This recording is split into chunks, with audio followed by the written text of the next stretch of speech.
Hello friends, welcome back to our channel Manya academy.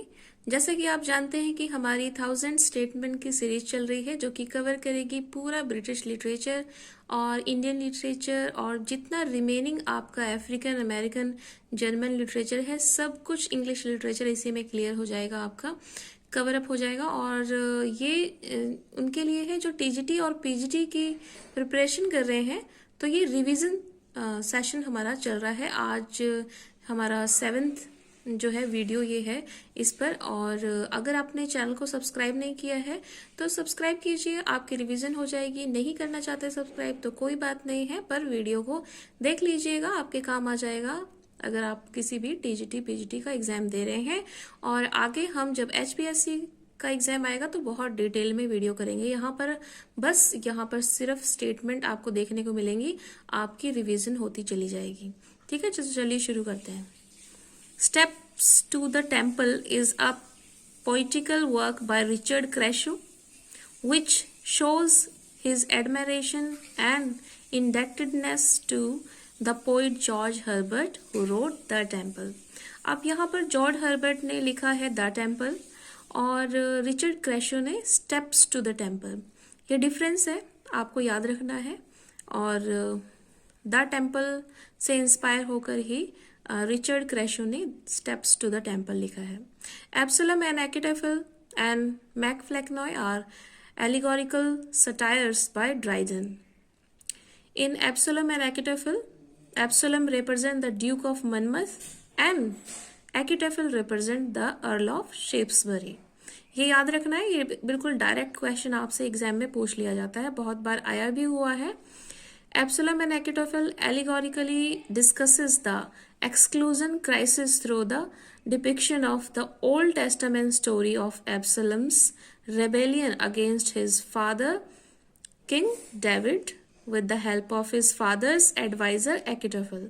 तो ये जो ओल्ड टेस्टामेंट की स्टोरी है उस पर ये एलिगोरी का एक एलिगरी क्या होता है? एलिगरी ये होता है कि जो पहले की पुरानी कथाएं थी उसी को बेस बनाकर हम इनडायरेक्टली जो है टारगेट करते हैं, जो प्रेजेंट आप किसी को सटायर करना चाहते हैं उसे इनडायरेक्टली करते हैं। और जो पुरानी कथाएं हैं उनको लेकर किसी ना किसी जो पहले की कथाएं होती हैं उनको ले लिया वहाँ का करेक्टर और यहाँ पर दिखाना चाहा, तो आप सटायर करें या तो उसको ठीक करने के लिए या फिर उसको रिडिक्यूल करने के लिए। ये अलग अलग होते हैं स्टायर के टाइप। तो यहाँ पर जो ओल्ड टेस्टामेंट की स्टोरी थी एब्सलम्स की, जो कि रेबल अगेंस्ट करता है अपने फादर किंग डेविड के, तो यहाँ पर वही दिखाया गया है। एब्सलम किसे बताया गया है? एब्सलम रिप्रेजेंट करता है ड्यूक ऑफ मनमथ को और एकिटोफेल रिप्रेजेंट करता है अर्ल ऑफ शेफ्सबरी को।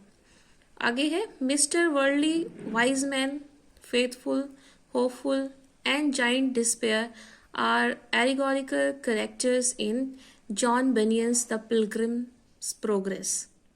तो पिलग्रिम्स प्रोग्रेस जो है बहुत ही फेमस है। इसमें जो क्रिश्चियन होता है वो नाम का एक कैरेक्टर होता है, वो यात्रा तय करता है और यात्रा जब तय करता है तो रास्ते में उसको ये वाइज मैन, फेथफुल, होपफुल, ये जो है ये सारे जाइंट जो है जाइंट डिस्पेयर, ये सब मिलते हैं। एक्चुअली ये क्या है, इनडायरेक्टली क्या दिखाना चाहा है कि इंसान के अंदर ही ये चीज़ें होती हैं सबकॉन्शियस माइंड में, कि कभी उसके अंदर बुरे ख्याल आते हैं, चीज़ों को देखकर कुछ अच्छी चीज़ों को देखकर लालच भी आ जाता है, और फिर उसके बाद जो वाइज जो विजडम है उसके अंदर की, वो उसको समझाते हैं कि नहीं, तुम्हारा जो एम है, जो गोल है वो साल्वेशन का है, क्राइस्ट के पास जाने का है, तो वो फिर से अपने ट्रैक पर आ जाता है। तो इस तरह की स्टोरी है जो कि डेप्थ में देखने को मिलेगी। और जो अगर आप ऊपर सरफेस लेवल पर देखेंगे तो वो मैंस के डिफरेंट लोगों के पर्सन्स के थ्रू दिखाई गई हैं, कि कोई वाइज मैन है, कोई फेथ है, ये सब दिखाते हैं। ठीक, फिर अगला है in MacFlecknoe Dryden ridicules his principal opponent Shadwell. तो मैकफ्लेक्नॉय में ड्राइडन ने किसको रिडिक्यूल किया है? शेडवेल को, जो कि दूसरा एक पोएट था। और जो मैकफ्लेक्नॉय का मतलब क्या होता है कि सन ऑफ फ्लेक्नॉय, ये फ्लैक्नोय एक पोइट है और जो कि अच्छा नहीं है। वो कहता है ड्राइडन की जो फ्लैक्नोय है वो अच्छा पोइट नहीं है, तो उसका सन कितना बुरा होगा, मतलब उसे और भी नहीं आता होगा कुछ लिखना विखना। तो इस तरह से उसने रिडिक्यूल किया है शेडवेल को। Dryden's Astria Redux celebrates the restoration of Charles second in 1660।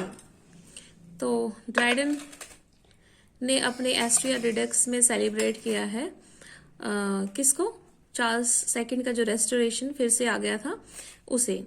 Dryden's the medal is a satire on earl of Shaftesbury. तो जो मेडल लिखा है ड्राइडन ने वो भी एक सटायर है किसके ऊपर, अर्ल ऑफ शेफ्सबरी के ऊपर। In Dryden's religious allegory, the hind and the panther, the hind stand for the Catholic Church while the panther stand for the Anglican Church. Actually ये जो किंग होता है उसने अपने आप ही जो है अपना चर्च खोल लिया होता है, क्योंकि वो मैरिज करना चाहता है सेकंड अपनी फर्स्ट वाइफ को छोड़ के। तो कैथोलिक चर्च जो है वो थोड़े रिजिड इसमें रूल और रेगुलेशन होते हैं, और एंग्लिकन चर्च में क्या है ना, तो उसने अपने आप ही फ्लेक्सिबिलिटी लाई है, अपने अकॉर्डिंग रूल और रेगुलेशन बनाए हैं किंग ने। तो वो आराम से शादी कर सकता है सेकंड, और थोड़े जो है इसमें कम रिजिडनेस है as compared to Catholic church. The conquest of Granada is a heroic play by Dryden. ये हेरोइक प्ले है कॉन्क्वेस्ट ऑफ ग्रांडना, ठीक है। और the great fire of London occurred in 1666। इस तरह के क्वेश्चन भी बिल्कुल डायरेक्ट आपसे एग्जाम में पूछ लिए जाते हैं, तो ये भी आप ध्यान रखिएगा। The poem to daffodils is written by Robert Herrick. अब ये जो टू डैफोडिल्स है ये लिखा है रॉबर्ट हैरिक ने, और दूसरा जो डैफोडिल्स है वो वर्ड्सवर्थ ने लिखा है, आप जानते ही हैं। तो ये थोड़ा ध्यान रखना कि टू अगर आगे लग जाए तो ये लिखा है रॉबर्ट हैरिक ने। आगे है a sonnet on Milton London 1802 was written by Wordsworth. ठीक, जो सोनेट है मिल्टन की, अ सोनेट ऑन मिल्टन किसने लिखा है, वो वर्ड्सवर्थ के द्वारा लिखी गई है। The protagonist of Milton's Paradise Lost is Christ, और पैराडाइज रिगेन्ड इज क्राइस्ट, और पैराडाइज लॉस्ट का कौन है, सैटन है।